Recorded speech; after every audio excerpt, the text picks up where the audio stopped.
Record তো অনেকেই গড়েন, কিন্তু রেকর্ড কার পেছনে ছোটে? ঠিকই ধরেছেন, লিওনেল মেসির পেছনে। জর্ডানকে উড়িয়ে গ্রুপ চ্যাম্পিয়ন আর্জেন্টিনা, আর বেঞ্চ থেকে এসেও রেকর্ড বই ওলটপালট করলেন এলামটেন। কিন্তু কেন ম্যাচের শুরুতে বেঞ্চে ছিলেন ফুটবলের জাদুকর? সেই আসল রহস্য শুনুন স্কানলের মুখেই। রুচি চানাচুর 300 গ্রাম ও 500 গ্রামের ফ্যামিলি প্যাক, এক প্যাকে পুরো পরিবার। গ্রুপ পর্বে শতভাগ জয়, গ্রুপ জের সিংহাসনে আর্জেন্টিনা।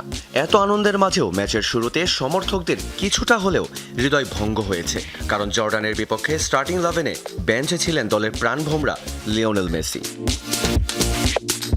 তবে দ্বিতীয়ার্ধে আসে সেই মাহেন্দ্রক্ষণ। 60 মিনিটে সাইডলাইন পেরিয়ে মাঠে নামলেন মহাতারকা লিওনেল মেসি। আর মাঠে নামার ঠিক 20 মিনিটের মাথায় জাদুকরের সেই চেনা জাদু। 80 মিনিটে নিখুঁত দুর্দান্ত এক ট্রেডমার্ক ফ্রি কিক। বল খুঁজে নিল জালের ঠিকানা। রেকর্ড বই ওলটপালট। 68 বছর ধরে টিকে থাকার রেকর্ডও নিজের করে নিলেন এই ফুটবল জাদুকর।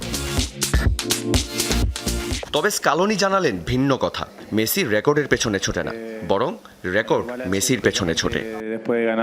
মানুষ যে সমস্ত সংখ্যার বা রেকর্ডের কথা বলছে ও সেগুলো নিয়ে খুব একটা ভাবে না। আমার মনে যে একমাত্র শব্দটি এখন আসছে তা হলো আমি সত্যি বিস্মিত, কারণ মেসি কখনো রেকর্ডের জন্য খেলে না, সে সবসময় দলের জন্য নিবেদিত প্রাণ। মেসি না থাকলেও মাঠে ঝড় তুলতে ভুল করেনি আলবিসেলেস্তারা। শুরুর একাদশে এক ঝাঁক তরুণদের সুযোগ দেন স্কালোনি।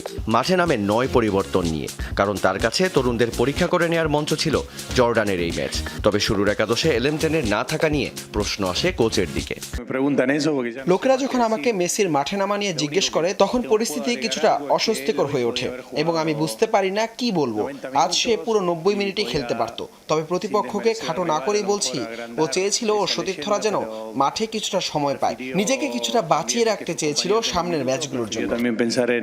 দলের পারফরমেন্সে সন্তুষ্ট আর্জেন্টাইন মাস্টারমাইন্ড লিওনেল স্কালোনি। জর্ডানের বিপক্ষে দুর্দান্ত জয়ে গ্রুপ চ্যাম্পিয়ন হয়ে আর্জেন্টিনা এখন রাউন্ড অফ 32-তে, যেখানে তাদের জন্য অপেক্ষা করছে ইতিহাস গড়ে নকআউটে আসা কেপ ভার্দে।